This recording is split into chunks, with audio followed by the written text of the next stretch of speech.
மக்களே ரோட் ஷோவை மாத்திட்டாங்க. உடனே வந்து நேற்றைய கட்சிகளும் இன்றைய புது கட்சிகளும் வந்து எந்த கொம்பனாலும் அசைக்க முடியாது. நான் கேட்கவே இல்லையே.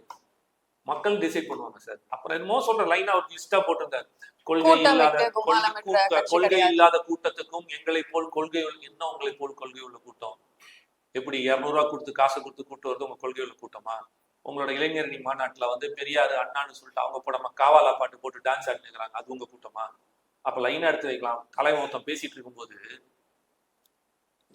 இங்க தலைவன் பேசும்போது கத்துறது எப்படி இருக்கு, ஒரு தலைவன் அங்க மேடை போட்டு பேசிட்டு இருக்கிறான், சீட் ஆடுறது எப்படி இருக்கு அவன் தொண்டை? இதெல்லாம் தான் அவங்களோட கொள்கையான கூட்டம். பிஎல்ஏ வந்து பூத் வாலண்டியர் கமிட்டியில வந்து பீர் பாட்டில் வச்சு கொடுப்பீங்க, இது உங்க கூட்டம்.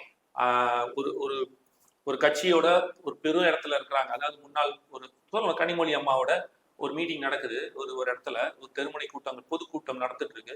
அந்த இடத்துல காவலுக்கு வந்த காவலாளி பெண் இடுப்புலே கை வைக்கிற அளவுக்கு உங்க கட்சிக்காரங்க இருக்காங்க.